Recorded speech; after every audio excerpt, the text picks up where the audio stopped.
विद्यार्थियों, हिंदी साहित्य का हमारा जो छंद नामक टॉपिक चल रहा है उसी को लगातार हम आगे बढ़ा रहे हैं। और पिछले वीडियोज में आपने देखा कि किस प्रकार से जो मात्रिक छंद है उस मात्रिक छंदों के अंतर्गत हमने मात्रिक समछंद, जिसमें गीतिका और हरिगीतिका नामक जो दो छंद थे उन दोनों को पढ़ा। उसके बाद अर्धमात्रिक समछंद आए थे, जिनमें हमने कुंडलिया और छप्य नामक जो छंद हैं उन दोनों छंदों को पढ़ा। अब कक्षा 12 में आप लोगों के वर्णिक छंदों में से वर्णिक समछंद में द्रुत विलंबित आता है, तो इसके जो लक्षण हैं उन लक्षणों में हम लिखेंगे यह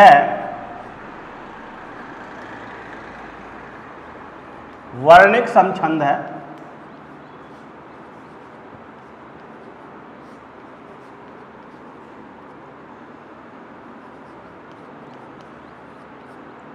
इसके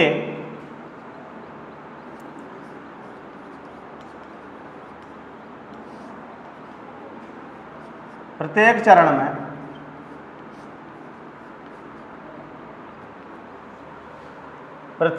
में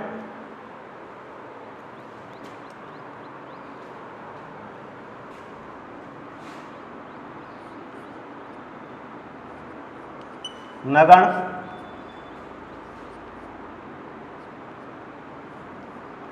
भगण,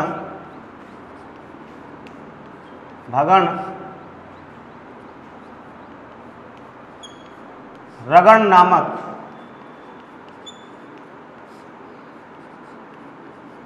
चार गण होते हैं।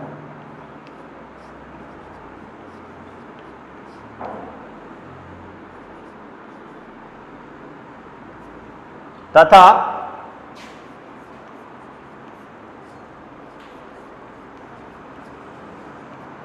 प्रत्येक चरण में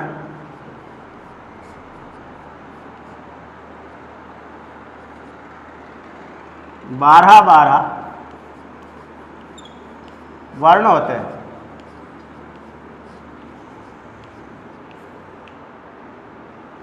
कितने कितने वर्ण होते हैं? 12 वर्ण होते हैं। और नगण, भगण, रगण ये चार गण होते हैं।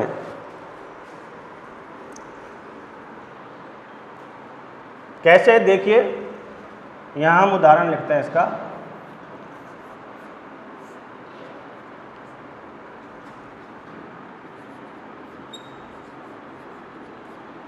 दिवस का अवसान समीप था।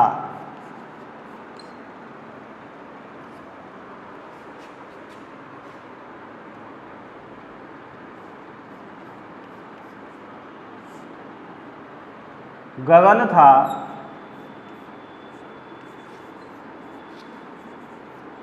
कुछ लोहित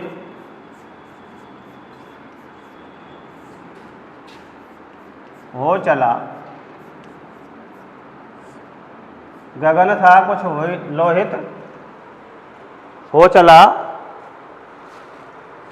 तरु शिखा पर थी अब राजती।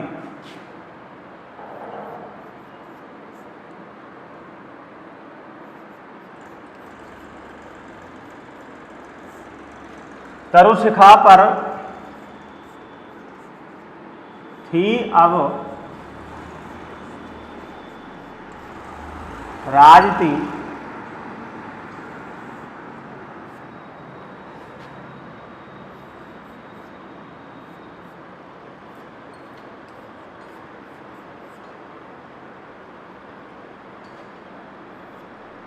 कमलनी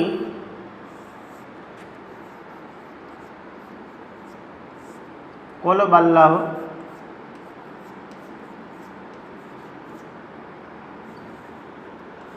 कमलनी कुल वल्लभ की प्रभा।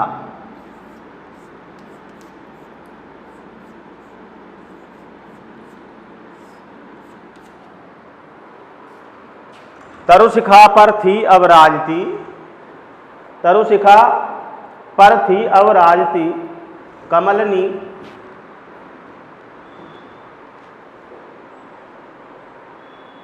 कुल वल्लभ की प्रभा। अब इस पे हम मात्राओं का निर्धारण करेंगे और देखेंगे गण बना करके। तो देखिए उसके लिए लक्षण की जो ये पंक्तियां हैं इनको मैं यहां से मिटा रहा हूं।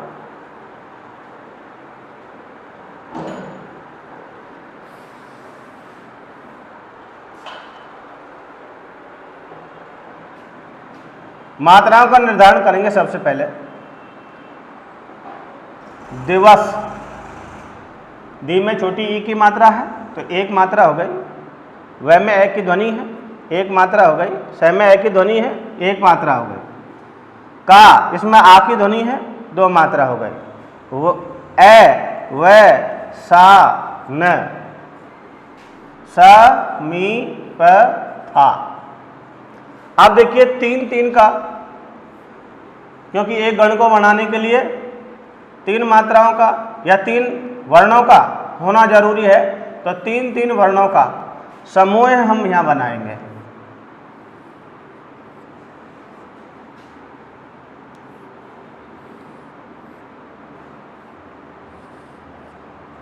और जो गण हमारे यहां पर आए हैं इसमें, उन गणों को हम यहां बनाएंगे।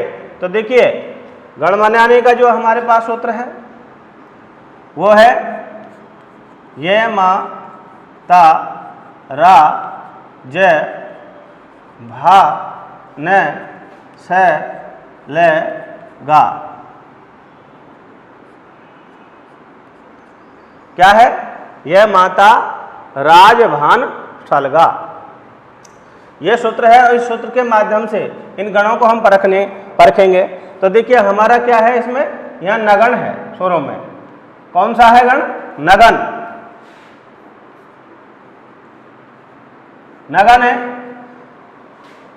तो देखिए नगन इसमें लेंगे हम न स ल, तो वही मात्रा हमारी यहां पर बैठ रही है न स ल, अर्थात लघु लघु लघु। तो यहां पर हो गया नगण। दूसरा है हमारा यहां पर, यह गुरु की मात्रा है, यह लघु की मात्रा है, यह लघु की मात्रा है। अर्थात यहां पर क्या है हमारा दूसरा गण? भगण। तो हम ये देखेंगे कि भगण कहां है। तीन का समूह लेंगे तो भा न स, भा न स, तो वही भगण हो गया। भा न स भगण हो गया। और ये देखेंगे अंत में रगण। रगण तो यहां आ जाइए रगण। तो देखिए र, ये तीन हो गए, रा ज भा, रा ज भा, तो क्या हो गया? रगण हो गया। तो इस प्रकार से हमारे तीनों ही गण इसमें सही निर्धारित हुए हैं, नगण, भगण, भगण, रगण। अब एक गण में तीन वर्णों का समूह होता है, तो 3, 3, 6, 3, 9 और 3, 12। तो एक पंक्ति में अर्थात एक चरण में कुल कितने वर्ण हो गए? 12 वर्ण हो गए। और क्रम से कौन कौन से गण हो गए? नगण, भगण, भगण और रगण। तो इस प्रकार से हमारा ये द्रुत विलंबित छंद एकदम सही है। इसका उदाहरण दूसरा चरण है, उसमें भी मात्राएं लगा करके देख ले। न गगन था कुछ। अब देखिए यहां पर ये कु है, इसमें छोटे उ की ध्वनि है, इसलिए ये ह्रस्व होगा। लोहित, हो चला। तरु, शिखा, पर, थी, अब, राजती, कैमलनी, कुल। अब देखिए यहाँ इसमें देखिए बल्लभ, बल्लभ में यहाँ पर ये आधा लय है और आधे लय से पहले पूर्व यहाँ पर वर्ण है, तो इस आप ये लय और ये लय दोनों मिलकर के क्या संयुक्त अक्षर बन गए, संयुक्त ध्वनि हो गई। तो इससे पूर्व वर्ण हमारा यहाँ लघु है, तो ये लघु वर्ण है, ये क्या हो जाएगा, दीर्घ हो जाएगा, अर्थात इसकी ध्वनि इसमें समाहित हो जाएगी। तो ये लघु होते हुए भी क्या हो जाएगा, दीर्घ हो जाएगा। और ये लय और ये भय की प्रभा, ये देखिए ये हमने आप लोगों को पहले बता दिया था, पुनः बता रहा हूं कि जो श्रय के रै की ध्वनि और री की ध्वनि ये हमेशा ह्रस्व में इनकी गिनती की जाती है, इससे पूर्व वाले वर्ण में समाहित नहीं होती। अगर ये यहाँ प्रथम वर्ण में आती हैं, अगर दूसरे वर्ण में यहाँ पर लगी हुई जाती है तो इसकी ध्वनि अपने से पूर्व वर्ण में समाहित होगी। तो इस चीज का आपको ध्यान रखना है। तो वही गण बैठ रहे हैं हमारे, कहीं भी किसी प्रकार का कोई डिस्टर्ब इसमें नहीं हुआ है। तो इस प्रकार से ये द्रुत विलंबित छंद आप लोगों के होता है। पुनः देख लीजिए, यह है वर्णिक समछंद है। इसके प्रत्येक चरण में नगण, भगण, भगण, रगण नामक 4 गण होते हैं और प्रत्येक चरण में 12 वर्ण होते हैं। अब आता है आप लोगों के अगला छंद है, वो है वंशस्थ।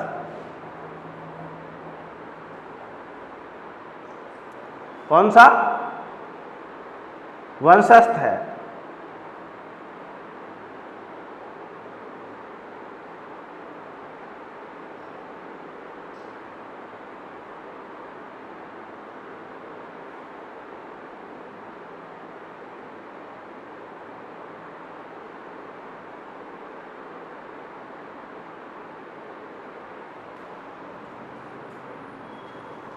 बचा हुआ तो वंशज मध्यतम जरऊ।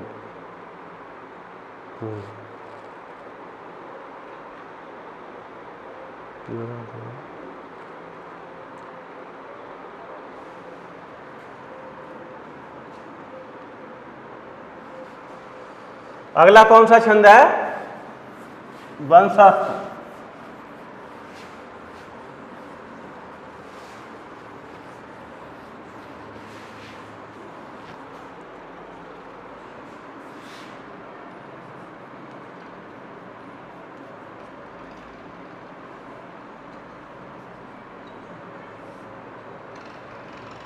वंशस्थ छंद है।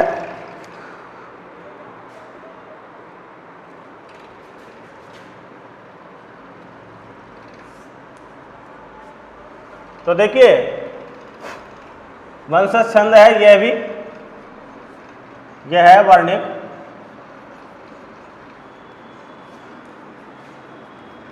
समछंद है।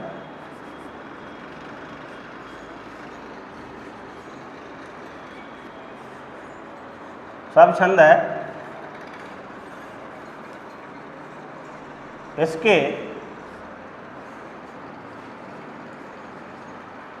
प्रत्येक चरण में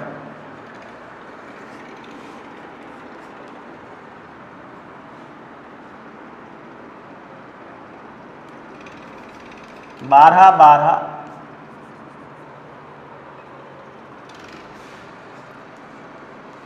वर्ण होते हैं।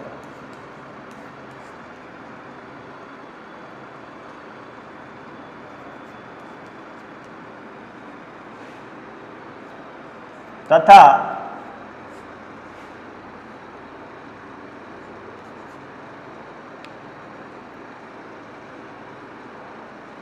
जगण, तगण, जगण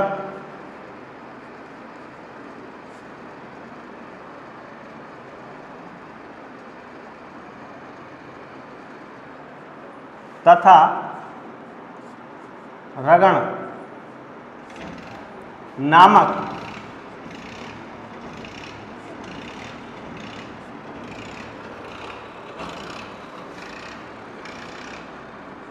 चार गण होते हैं।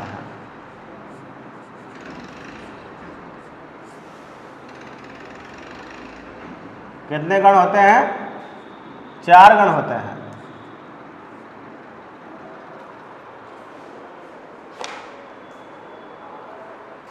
चार गण होते हैं।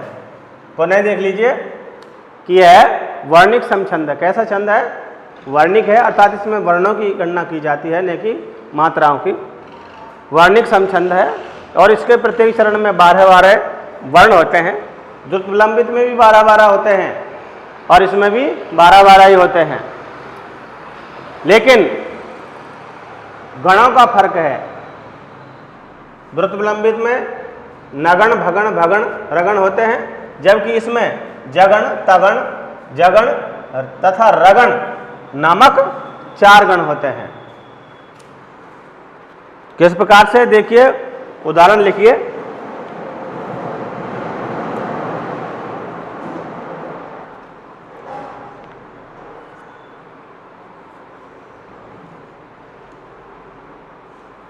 प्रमोदित,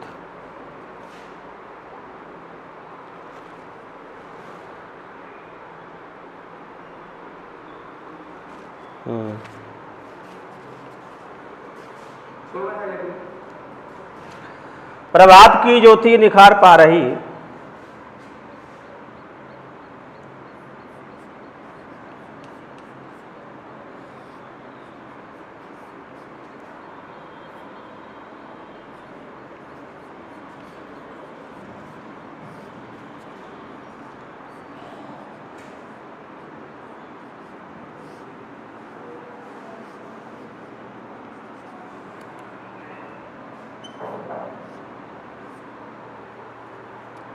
विदा हुई रात वियोग कारिणी।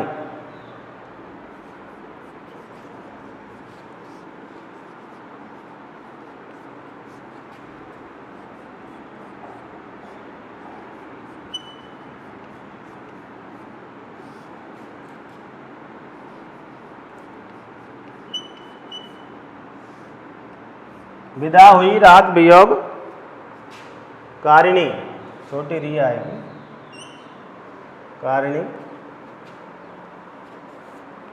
ब्रजेश की वेणु बजी सुहागनी,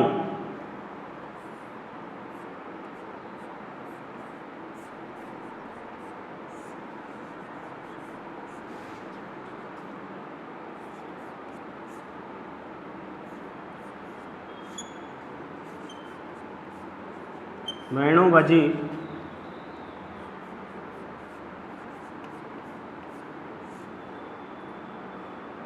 सुरागनी, बजी सुरागनी।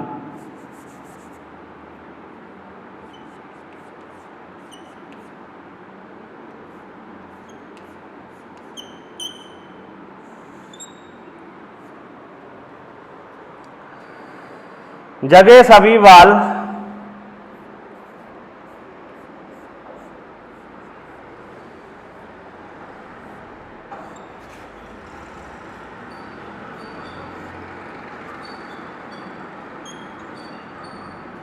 जगे सभी बाल, जगी ब्रजांगना।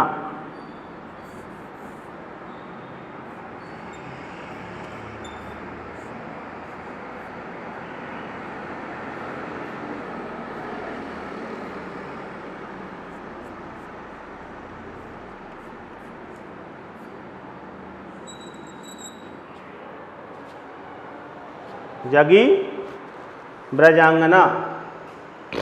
अब देखिए, आप करेंगे इस पे मात्राओं का पहले निर्धारण, और मात्राओं का निर्धारण करने के बाद इसमें गणों का निर्धारण करेंगे।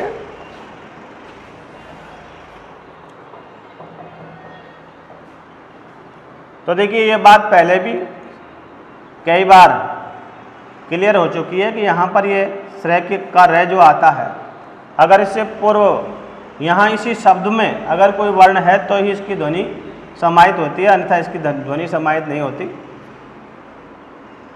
तो रस हो गया, भा तो की। अब देखिए यहाँ पर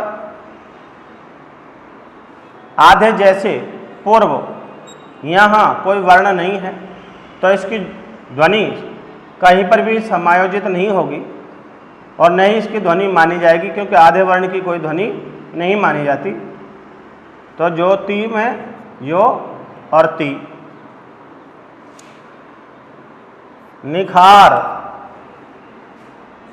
पा रही, इस प्रकार से मात्राओं का निर्धारण हुआ है। अब इनके तीन तीन का बनाएंगे हम गण।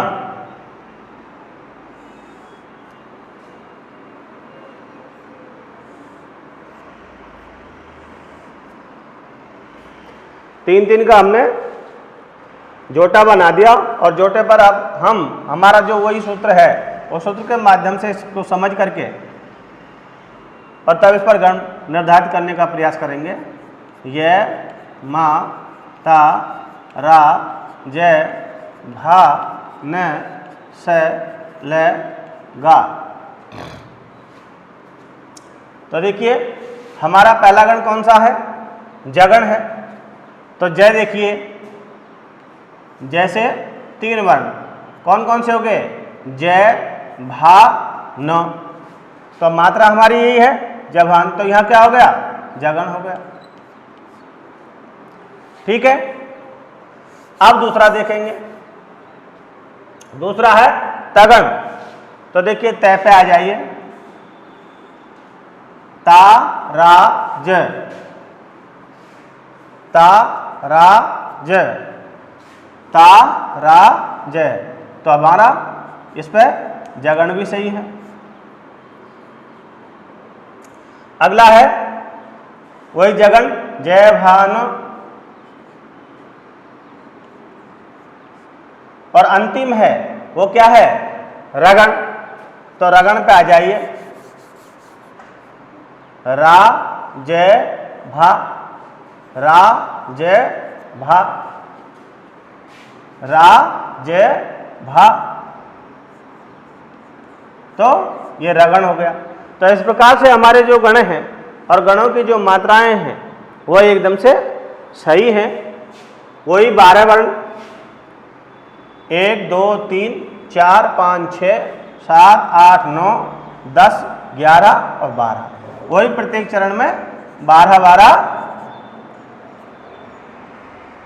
वर्ण हैं। तो इस प्रकार से ये छंद भी हमारा एकदम से सही है। अगले किसी भी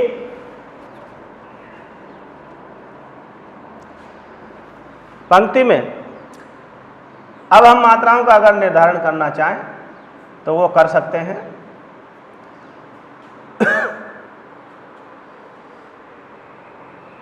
देखिए इसी में मैं बता देता हूं, वही इसमें ब्रजेश आ गया।